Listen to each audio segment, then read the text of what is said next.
Речиси 35 години професионално се занимава со историја. 10 години е директор на Институтот за национална историја, а во македонската јавност професорот Драги Ѓордиев стана актуелен најмногу како копредседател во заедничката мешовита комисија за историски образовни прашања меѓу Македонија и Бугарија. Професоре Ѓордиев, земјава од наудам има нов премиер. Сте имале средба како комисија со Димитар Ковачевски?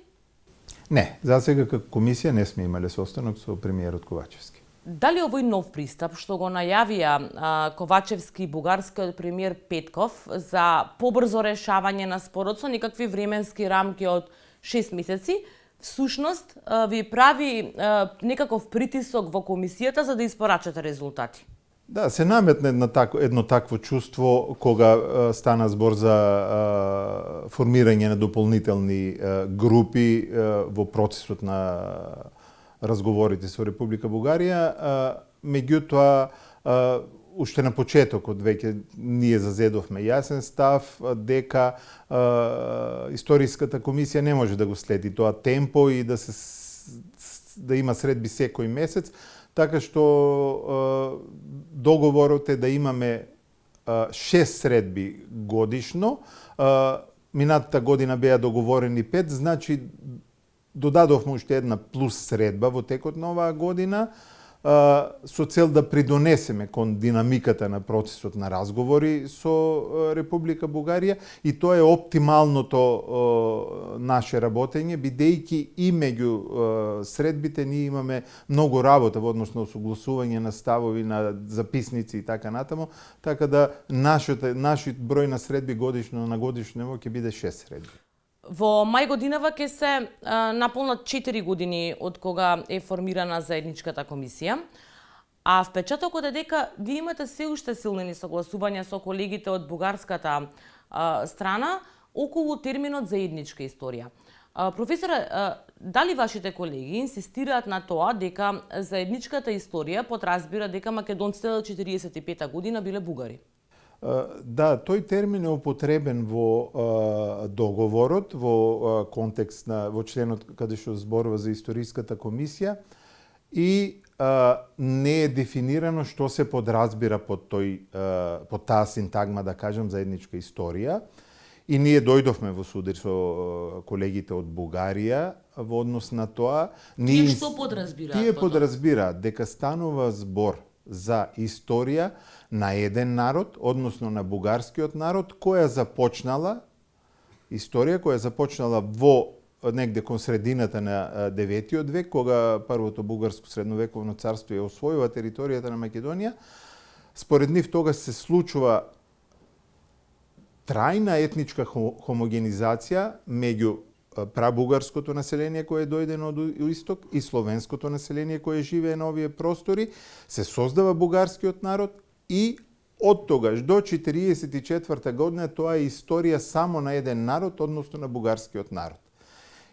И македонскиот народ по 1944 Да, македонскиот народ, според ставовите на најголем дел од бугарската историографија, е создаден со како што они го наречуваат, инженерик на Комунистичка партија на Македонија, на Југославија, на Тито и на Коминтерната.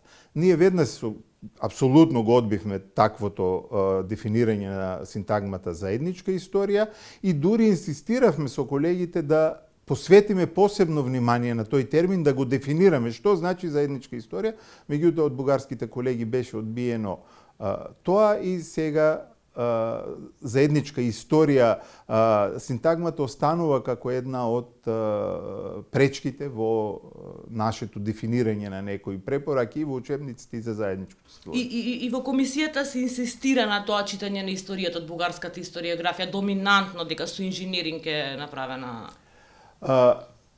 Бугарската страна, би рекол, ја следи концепцијата на бугарска нација формирана во средниот век, чиј континуитет продолжува 1000 години се во однос на Македонија до 1944 година како континуитет на една бугарска нација, на една нација на просторите и на Македонија. И во тој поглед ние имаме недоразбирања со бугарските колеги. Се сретнавте со вашиот колега Ангел Димитров во Софија. Бугарскиот премиер Петков рече дека забележал ново ниво на ентузијазам во комисијата. На што се должи тој ентузијазам?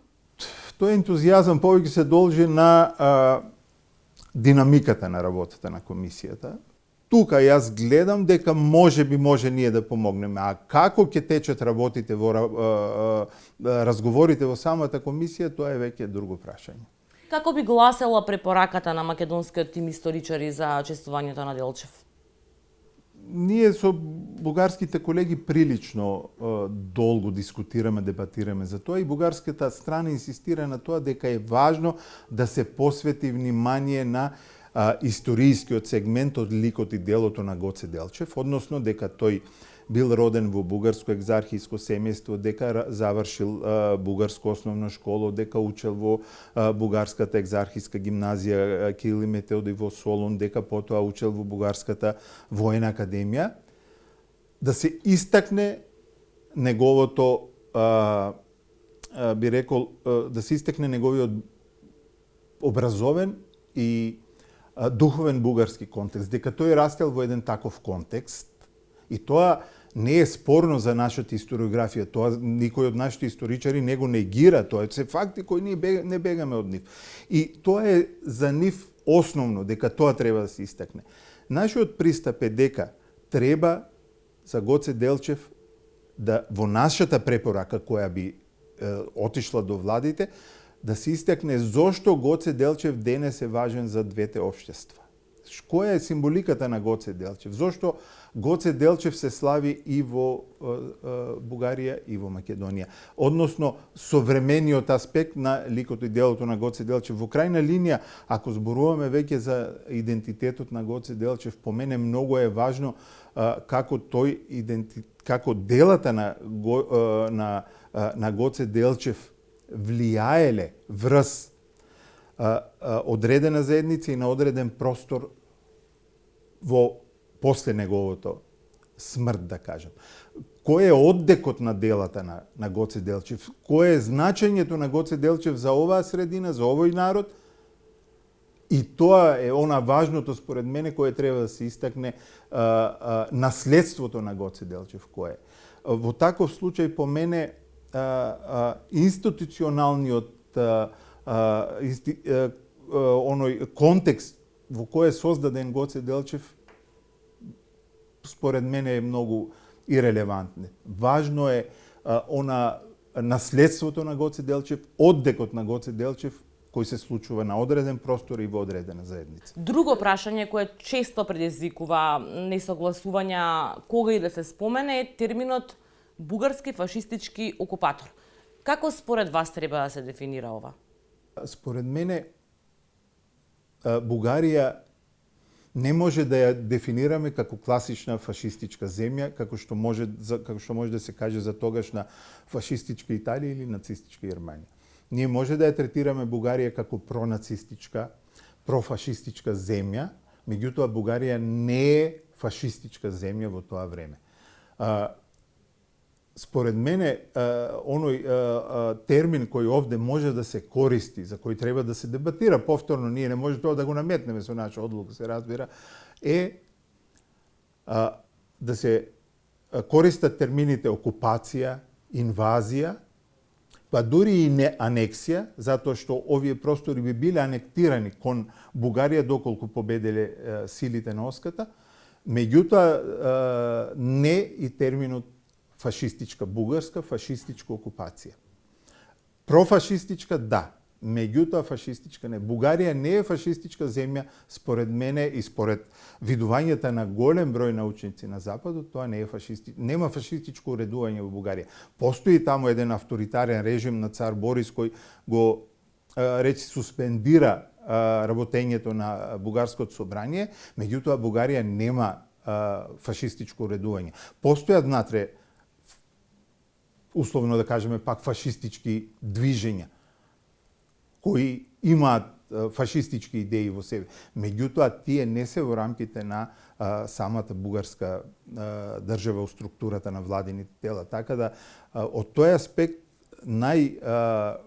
соодветно би било користењето на бугарска окупација, бугарска инвазија. Бугарското собрание донесе декларација за заштита на бугарските национални интереси во 2019 година. Македонското собрание тоа го стори лани.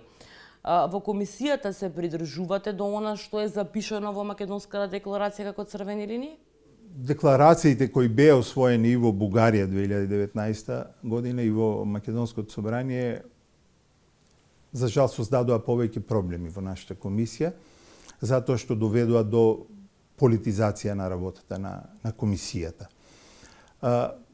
Во поглед на црвени линии постојат академски црвени линии во работата на комисијата.